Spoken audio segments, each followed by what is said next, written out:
Mereka itu real mengidentifikasi paslon dengan istilah-istilah yang kita sebut gimmick itu. Selepot-selepot, gemoy-gemoy, lari-lari. Itu bukan dianggap gimmick bagi anak muda. Kalau mau kita cek sebenarnya sebulan belakangan setelah ada debat capres ini dimulai, istilah gemoy berkurang, selepot berkurang, lari-lari berkurang. Iya kan? Cuman sayang, setelah debat mau berakhir, bentar lagi udah pemilu, Pak. Jadi gagal move on pemilih kita ini, gagal memahami substansi pikiran dari masing calon ini. Mereka sudah mulai paham bahwa apa yang mereka konsumsi selama ini adalah hal-hal yang remeh-temeh. Setelah mereka baru sadar, tiba-tiba di depan mata udah mau pemilu, Pak. Mau nyoblos. Itu repotnya.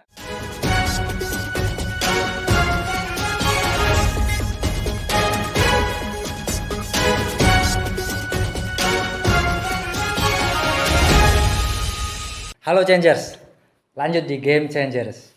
Kali ini kita alhamdulillah bersama Bang Adi Prayitno, Direktur Parameter Eksekutif Indonesia. Ya. Ada beberapa hal yang menarik di pemilu 2024 ini, salah satunya adalah politik gimmick. Bang Adi melihat politik gimmick itu seperti apa sebenarnya, Bang? Ya, pertama begini, kenapa politik gimmick itu belakangan ini kelihatan begitu kencang ya? Sampai di kita-kita semua. Pertama ini kan adalah bahasa untuk memperkenalkan sang calon dan kandidat kepada pemilih. Terutama pemilih muda itu kan milenial dan Gen Z yang saya kira memang jumlah pemilihnya di 2024 ini cukup luar biasa. Ada kecenderungan pemilih muda dan Gen Z ini adalah mereka yang tidak terlampau suka dengan hal-hal yang sifatnya berat ya. Politik itu bagi anak muda dianggap berat, rumit, dan seringkali melahirkan keributan-keributan yang nggak berkesudahan. Oleh karena itu mestinya kalaupun toh ada gimmick ini harus dimaknai sebagai bahasa komunikasi semacam perkenalan yang dilakukan oleh calon tim sukses untuk memperkenalkan bagaimana profil masing-masing kandidat. Karena anak muda ini kan nggak suka dengan hal-hal sifatnya hard, sifatnya direct, tapi itu kelihatan berat dan jelimet. Oleh karena itu ketika muncul istilah gemoy gitu ya, istilah santuy, ataupun goyang, ini kan bahasa-bahasa yang sangat familiar di kalangan anak muda. Atau ketika muncul istilah selepet atau apa yang dilakukan oleh Ganjar dengan lari-lari, itu adalah bahasa identifikasi supaya soal Anies, soal Ganjar, soal Prabowo Subianto, pesannya itu sangat gampang dipahami oleh anak-anak muda ini. Karena kalau anak muda itu kalau ingin memperkenalkan diri tanpa ada pengantar yang sesuai dengan bahasa mereka agak rumit. Kalau misalnya Anies, Prabowo, dan Ganjar tiba-tiba masuk di kalangan dan komunitas anak muda memperkenalkan visi misi, sementara anak muda ini belum teridentifikasi dengan calon, sulit untuk diterima visi misinya. Oleh karena itu, ketika muncul gemoy, kan muncul juga istilah selepet. Kemudian Ganjar juga memperkenalkan bagaimana cukup identik dengan misalnya belusukan dengan nginap ke masyarakat. Itu bagian dari gimmick-gimmick yang sebenarnya untuk mengidentifikasi dan memperkenalkan siapa sebenarnya sosok-sosok ini. Cuman kacaunya justru gimmick ini yang paling banyak dikunyah, terutama di media sosial. Gimmick inilah yang paling banyak dibicarakan. Padahal kalau mau jujur, masing-masing calon ini sebenarnya banyak kok bicara tentang visi misi mereka terkait dengan Indonesia setelah mereka terpilih sebagai presiden dan wakil presiden. Amin misalnya, dia misalnya mengkritik bahwa kalau jadi presiden dan wakil presiden maka IKN itu akan ditinjau ulang. Bagi saya itu programatik. Karena IKN mungkin bagi kubunya Amin ini dianggap proyek ugal-ugalan dan cenderung dipaksakan. Kenapa sih harus menghabiskan begitu banyak dana untuk satu IKN? Kenapa dana untuk IKN itu tidak disebar ke banyak tempat, di mana tempat itu kota-kota besar di Indonesia setara dengan Jakarta? Kan programatik. Nah, sementara kubunya Prabowo dan Gibran meyakini bahwa IKN itu adalah sebagai ikhtiar supaya pembangunan Indonesia itu nggak Jawa sentris, nggak Jakarta sentris, tapi dipindahkan dengan adanya IKN dengan harapan muncul pusat-pusat peradaban, muncul pusat-pusat ekonomi. Inilah yang kemudian kenapa IKN itu menjadi proyek mercusuar. Nah, begitupun dengan kubunya Pak Ganjar. Mereka mengatakan IKN mungkin ada yang perlu dibenahi, ada juga yang perlu dilanjutkan. Bagi saya itu programatik. Tapi itulah politik kita, suka sesuatu yang remeh-temeh, Nah, itu, Bang. suka memperpanjang yang hore-hore. Iya. Karena memang memori dan pikiran masyarakat kita, bahkan anak muda itu pendek, Pak. Nggak mau dengan sesuatu yang berat. Oleh karena itu, anak muda, kau ini calon pemimpin masa depan, kau ini adalah pemilih kritis. Jangan terjebak pada hal-hal yang sifatnya remeh-temeh dan gimmick. Tapi apakah memang benar anak-anak muda itu kan sasarannya anak muda tentang politik gimmick yang terutama di rame di TikTok ya, media sosial. Betul. Nah, apakah benar anak-anak muda itu nggak bisa menerima sesuatu yang berat, kampanye yang substansial gitu, yang substantif, atau memang maunya hanya yang receh-receh aja gitu? Itu seolah-olah kayak mendowngrade anak muda itu, Bang. Anak muda ini kan ada tahap-tahapannya yang harus dilakukan oleh calon ya, supaya mereka itu disukai, dikenal, dan mau dipilih. Jadi bahasa gimmick itu adalah bahasa perkenalan ke komunitas-komunitas anak muda. Itulah yang saya sebutkan tadi. Hard campaign, kampanye yang sifatnya kasar gitu ya. Itu kenapa tidak terlampau disukai? Karena secara umum kalau kita membaca statistik, anak muda itu alergi dengan politik, Pak. Kenapa alergi dengan politik? Mereka menganggap politik itu nggak ada gunanya. Siapapun yang jadi presiden, siapapun yang jadi menteri, gubernur, bupati, dan wali kota, nggak ngaruh terhadap kehidupan mereka. Mereka tetap saja sulit mencari pekerjaan, sulit mengakses pendidikan, dan seterusnya, dan seterusnya. Jadi di tengah alergi mereka terhadap politik, wajar kalau kemudian bahasa pengantar untuk masuk ke hati, pikiran, dan komunitas mereka adalah bahasa-bahasa yang tidak langsung bersinggungan dengan politik.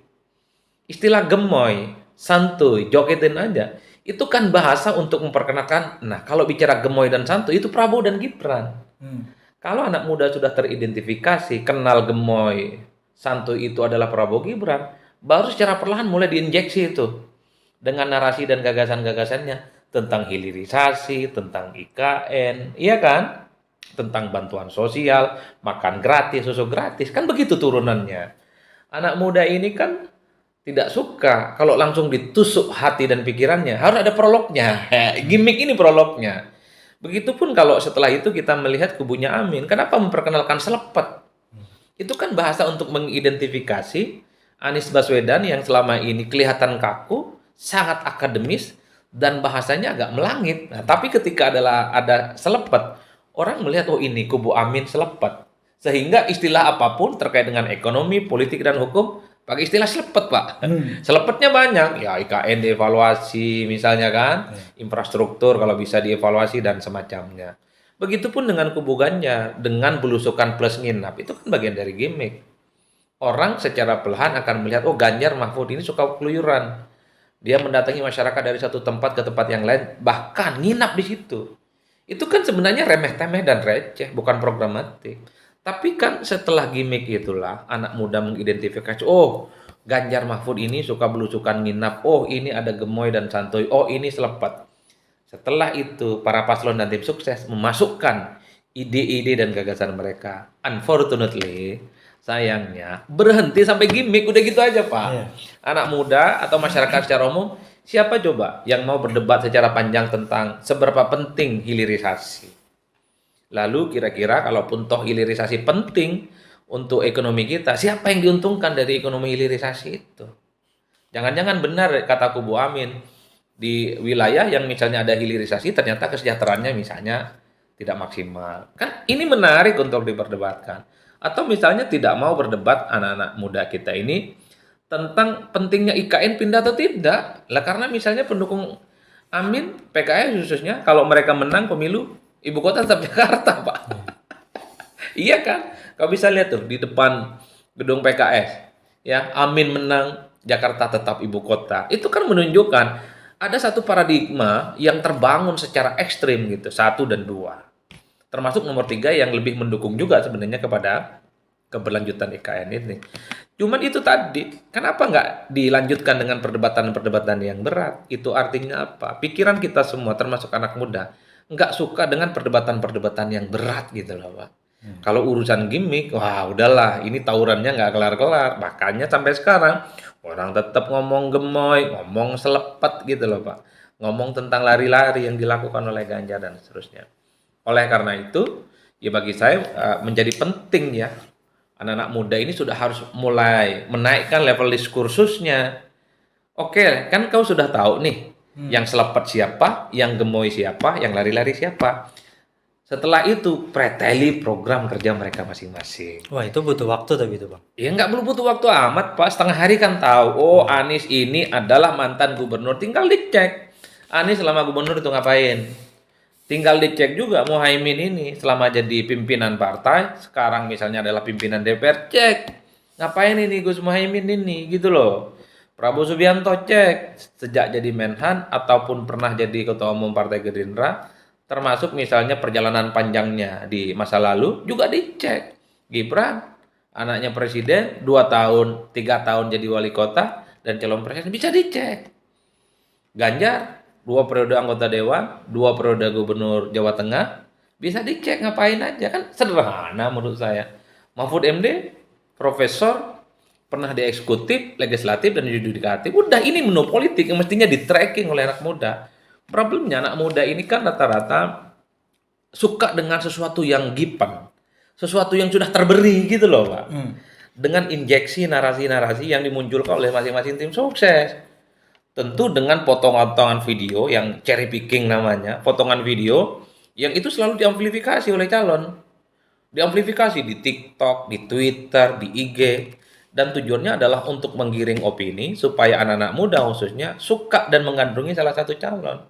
Tapi jarang anak muda yang mau melihat misalnya satu video dan penggalan-penggalan kampanye yang dilakukan oleh calon itu secara utuh gitu loh. Tapi menurut Bang Adi itu sampai nggak anak-anak muda saat ini tuh berpikir sampai tidak berhenti di gimmick itu? Kalau aku membaca secara umum sampai sih, tapi nggak banyak tingkat persentasenya. 80% dari mereka masih gimmick adalah sesuatu yang cukup nyata yang mereka tangkap ketimbang hal-hal sifatnya substantif. Kalau kita misalnya berkeliling dari satu kampus ke kampus yang lain atau berdiskusi dengan mahasiswa ya, memang jarang yang mengupdate secara mendalam tentang hilirisasi, tentang terima dan tolak IKN, tentang apa manfaatnya infrastruktur ya. Infrastruktur itu banyak. Jalan tol, kemudian apa namanya bandara, kemudian pelabuhan, embung dan seterusnya. Itu jarang. Yang mengemuka pasti bicara, oh ini gemol, oh ini selepat, oh ini jalan-jalan. Udah selesai di situ saja.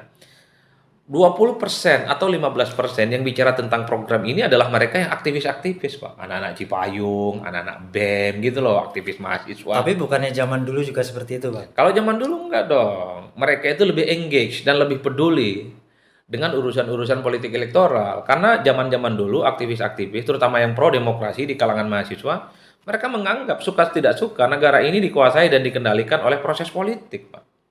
Anak sekarang tidak. Aku melihat anak-anak muda sekarang itu memisahkan antara urusan politik dengan dunia mereka.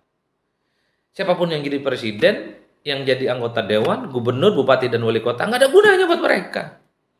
Padahal kalau mau jujur ya, apapun yang terjadi di negara ini tentang pendidikan, tentang kesehatan, lapangan pekerjaan, ini kan prosesnya politik, Pak.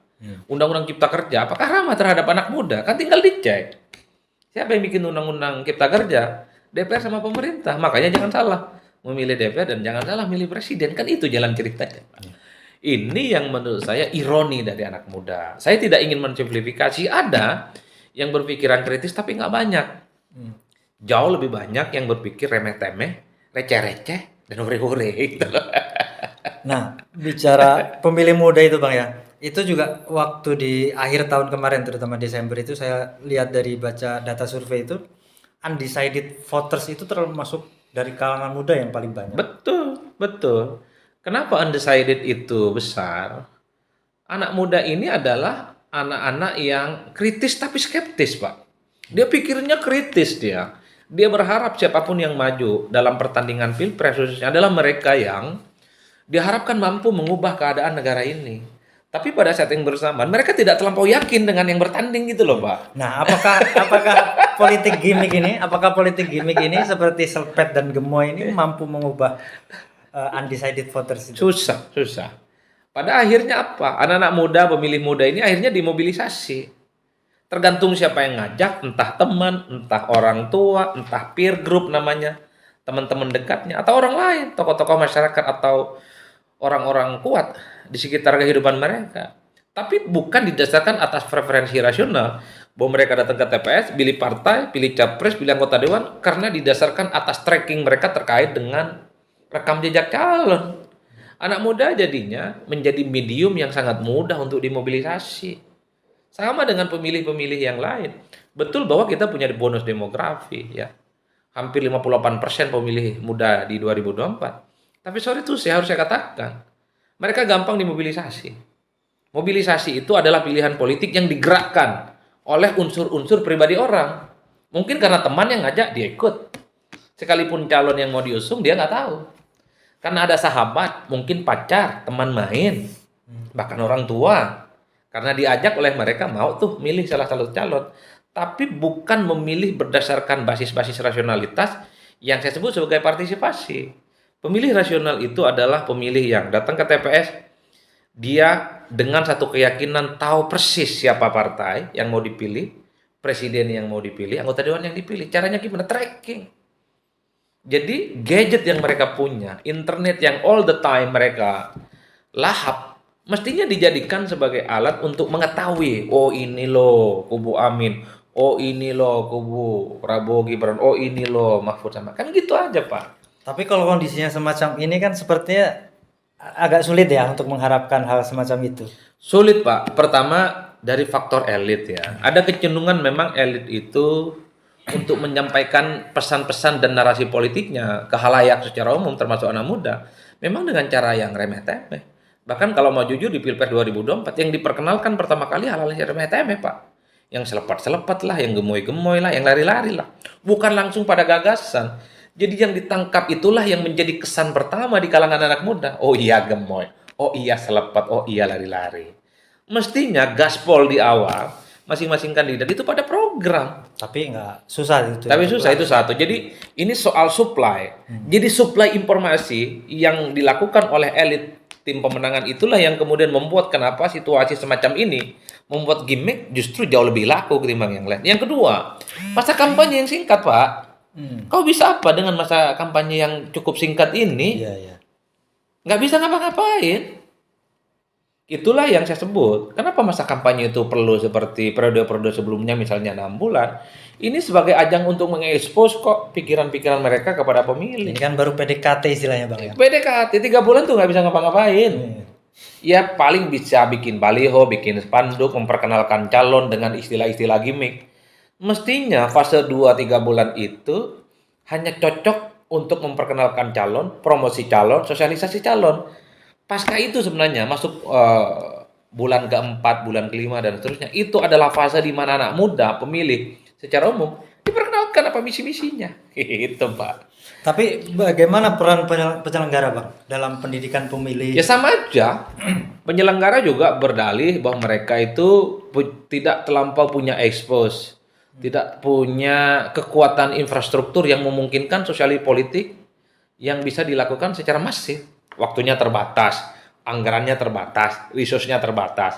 Belum lagi misalnya penyelenggara ini selalu beralibi, ya mereka sudah melakukan banyak hal. Tapi kan yang banyak hal dilakukan itu kan nggak efektif gitu loh, Pak. Dan lebih cenderung pada seremonial. Dan mereka selalu mengatakan keterbatasan anggaran dan keterbatasan waktu. Bagaimana mungkin 280 juta penduduk kita ini bisa dijangkau dalam waktu 3 bulan itu menurut saya hal yang mustahil gitu. Jadi ini menurut saya evaluasi kita ke depan. Tapi overall di luar itu, saya ingin mengajak kepada khalayak pemilih kita secara umum, termasuk kalangan muda khususnya karena ke depan bonus demografi kita akan bertambah. Ayo tingkatkan soal bagaimana pengetahuan kita di bidang politik, terutama soal politik elektoral. Suka nggak suka, sebenci apapun, setidak suka apapun terhadap politik, negara ini dikuasai dan dikendalikan oleh urusan-urusan politik. Pak, udah itu aja. Pendidikan siapa yang ngurus undang-undangnya? DPR dan pemerintah. Produk pemilu, Pak, mereka. Tentang kesehatan, tentang BPJS, tentang bantuan sosial, mereka semua yang ngurus. Ya enggak? Ya. Tapi saya pengen mempertegas tadi Bang Adi. Tentang politik gimmick itu sebenarnya anak-anak muda itu tahu nggak sih kalau istilah gemoy atau Anies Bubble segala macam itu sebenarnya cuma gimmick, itu mereka tahu nggak kalau menurut Bang Adi? Mereka nggak tahu kalau itu gimmick. Mereka menganggap itu real, nyata bahwa Iya. bahwa katakanlah misalnya paslon 02 ya Prabowo Iya. itu memang gemoy gitu. Betul. Mereka itu real mengidentifikasi paslon dengan istilah-istilah yang kita sebut gimmick itu. Selepot-selepot, gemoy-gemoy, lari-lari. Itu bukan dianggap gimmick bagi anak muda. Tapi bagi generasi yang umur 40 tahun ke atas itu gimmick banget, receh-receh gitu loh. Karena bahasa perkenalan ke mereka bukan bahasa programatik, tapi bahasa keseharian yang menurut mereka nggak terlampau serius sebagai bahasa politik lah kira-kira begitu. Tapi harus diakui debat ini kan mestinya diperbanyak Pak, bukan 5 kali ya. Karena setelah debat itu perlahan menghilangkan istilah-istilah gimmick ini. Jadi masyarakat sudah mulai sadar, oh gemoy itu ternyata misalnya agak berbeda dengan ketika tampilan saat debat. Ternyata selepat itu berbeda dengan tampilan saat debat. Ternyata lari-lari turun ke masyarakat gitu ya, juga beda tampilannya saat Berarti debat. debat capres kemarin Debat itu nolong banget. nolong ya. Kalau mau kita cek sebenarnya sebulan belakangan setelah ada debat capres ini dimulai, istilah gemoy berkurang, selepet berkurang, lari-lari berkurang. Iya kan? Cuman sayang, setelah debat mau berakhir, nanti yang terakhir ini 4 Februari, bentar lagi udah pemilu, Pak. Jadi gagal move on pemilih kita ini, gagal memahami substansi pikiran dari masing calon ini. Mereka sudah mulai paham bahwa apa yang mereka konsumsi selama ini adalah hal-hal yang remeh-temeh. Setelah mereka baru sadar, tiba-tiba di depan mata udah mau pemilu, Pak. Mau nyoblos. Itu repotnya. Terakhir mungkin Bang, tentang netralitas penyelenggara ya dan mungkin pemerintah. Gimana Bang? Selama ini juga kan selalu ya kita tahu sendiri bagaimana proses selama kemarin pemilu. Bagaimana Bang Adi melihat netralitas penyelenggara ya? Terutama mungkin kenapa yang selalu disorot itu KPU Bang? Padahal kan ada Bawaslu, ada DKPP. Ya sebenarnya kan kalau bicara tentang penyelenggara pemilu adalah KPU sama Bawaslu termasuk DKPP. Tapi kan dari fungsi sekian banyak ini ya memang KPU lah yang dianggap sebagai powerful ya, sebagai penyelenggara. Karena dia langsung berinteraksi dengan calon, dia berinteraksi dengan tim sukses, dia juga punya kemewahan untuk melakukan sosialisasi dan seterusnya. Termasuk KPPS di bawah kan ada kaitannya dengan KPU, Pak. Kalau Bawaslu ini kan sifatnya pengawasan dan penindakan. Kalau ada yang ngelaporin, maka ditindak. Kalau tidak ada yang ngelaporin, Jadi pasif gitu Bawaslu. lebih pasif. Mestinya juga Bawaslu itu lebih menggenjot apa yang disebut dengan pengawasan partisipatif. Kerjasama dengan mahasiswa, LSM, NGO, dan kelompok-kelompok aktivis. Jadi kalau mereka memang keterbatasan resource, keterbatasan anggaran, mereka kerjasama dengan kampus-kampus untuk mengawasi proses-proses yang sangat mungkin terjadi pada kecurangan pemilu. Iya kan? Kenapa misalnya yang disorot itu lebih banyak kepada KPU? Karena KPU lah yang direct, day to day mereka berhubungan langsung dengan calon presiden dan wakil presiden, dengan anggota dewan, tim sukses, dan semacamnya. Dan struktur di bawah terkait dengan penyelenggaraan pemilu yang bersentuhan langsung kan strukturnya dengan KPU, Pak. Soal siapa yang di TPS, iya kan, di KPPS. Itu Kan Panwas KPU. juga ada Bang di TPS. Panwas ada, tapi kan tidak bisa intervensi dia. Lebih kepada hal-hal sifatnya pengawasan. Itu Tapi pun kalau nunggu petugas, laporan ya. iya nunggu laporan, nunggu bola, tidak jemput bola. Ada yang jemput bola, tapi nggak banyak. Bahkan kalau mau dicek, isu-isu yang terkait dengan pelanggaran pemilu itu lebih banyak apa yang dilaporkan oleh masyarakat ketimbang temuan langsung yang didapat oleh mereka. Itulah yang saya kira kenapa persoalan penyelenggara pemilu seringkali disorot. Yang kedua memang dalam banyak kasus. Ada oknum-oknum penyelenggara itu nakal lah, Pak. Miring-miring misalnya ke salah satu calon atau partai dan kelompok tertentu itu ada. Dan setiap pemilu temuannya bisa dicek kok. Sejak 2004, 2009, 2014, 2019 itu ada. Banyak kasus di mana oknum-oknum penyelenggara pemilu, khususnya yang terkait dengan KPU di bawah itu, penyelenggara di bawah maksudnya, itu memang banyak berurusan dengan pelanggaran-pelanggaran yang ada yang dipecat, ada yang disanksi secara ringan, ada yang ditegur, dan seterusnya. Jadi wajar kalau kemudian dalam konteks penyelenggara pemilu lebih banyak KPU yang disorot. Nah, yang terakhir kalau netralitas aparatus negara ini kan terkait dengan undang-undang pemilu, Pak. Bahwa dalam kampanye, peserta kampanye tak boleh melibatkan misalnya ASN, tak boleh melibatkan anggota TNI, tak boleh melibatkan anggota polisi, itu jelas Pak undang-undangnya, Pak. Oleh karena itu saya selalu mengatakan, jadi siapapun Anda yang punya kemewahan untuk melakukan mobilisasi terkait dengan aparatus atau pemerintah mestinya di stop. Ini melanggar undang-undang. Secara moral politik itu nggak bagus. Dan saya selalu mengatakan bahwa, hei para aparatus negara, aparatus pemerintah, kalaupun toh ada ajakan untuk miring-miring mendukung salah satu calon, mungkin aktivitas Anda tidak terdeteksi di dunia. Tapi ingat nanti di akhirat bisa deteksi itu. Karena ketika Anda diangkat menjadi aparatus negara, Anda itu bersumpah kepada Tuhan Yang Maha Kuasa dan bersumpah kepada rakyat Indonesia untuk menjalankan amanat sebagai abdi negara. Yang saya sebutkan adalah jangan-jangan nanti ketika di akhirat para aparatus oknum yang miring-miring itu ketika dihisab di akhirat bukan lagi marrobuka Pak, bukan lagi siapa Tuhanmu, bukan lagi siapa nabimu, jangan-jangan ditanya waktu 2024 kau miring-miring siapa tuh? Jadi hisabnya di akhirat Pak. Hanya itu yang paling mungkin untuk nakut-nakutin ini Pak, biar nggak miring-miring aparatus-aparatus ini. Kalau di dunia Masih mereka, takut itu Bang dengan itu. siapa tahu juga nggak takut biasa. Kalau di dunia mungkin mereka nggak ada takut-takutnya, ya, misalnya miring-miringnya mereka ini tidak ada yang tahu, tidak ada yang mendeteksi, tidak ada yang mendelik sebagai sebuah pelanggaran. Oke, di dunia Anda lolos, tapi jangan lupa seluruh aktivitas Anda selama hidup pasti akan dihisab di akhirat. Jangan-jangan pertanyaan soal hal pilihan politik di 2024, miring-miringnya aparatus negara ini juga ditanyakan tuh sama malaikat. Hai bro, hai sis gitu. 2004 kayaknya kau miring-miring deh. Jangan-jangan itu yang akan menjadi penghambat Anda itu masuk surga. Bang, kira-kira dua periode Satu atau dua putaran? satu atau dua putaran? Itu tergantung kerja politik calon lah. Itu aja. Mau satu putaran oke, dua putaran oke, tiga putaran oke. Kita sebagai rakyat biasa, mari kita nikmati politik ini biasa-biasa saja. Jadi pasca debat masih ada senjata-senjata pamungkas mungkin ya? Oh, pasti dong. Oke. Karena pasca debat itu ada Lagi rame ada salam 4 jari itu. Kalau saya salam 4 jari sederhana. Pertama ini semacam gerakan politik dari paslon 1, nomor 2, terutama pendukung mereka di media sosial yang menjadikan nomor 2 ini sebagai common enemy.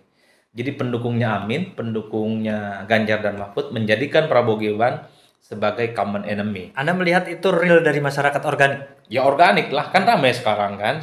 Artinya itu muncul dari bawah, bukan di kapital, bukan dari atas. Tapi gerakan ini hanya di medsos ya, karena pada level elit 1 dan 3 belum ada pembicaraan serius, belum ada pembicaraan di level mereka. Itu penting untuk di-take. Tapi pembicaraan medsos sudah mulai ada. Itu artinya apa? Ada mobilisasi, ada gerakan yang mencoba untuk membangun narasi Prabowo dan Gibran dijadikan common enemy dalam konteks pemilu 2024 oleh pendukung 1 dan pendukung 3. Pendukung itu bisa saja bukan elit.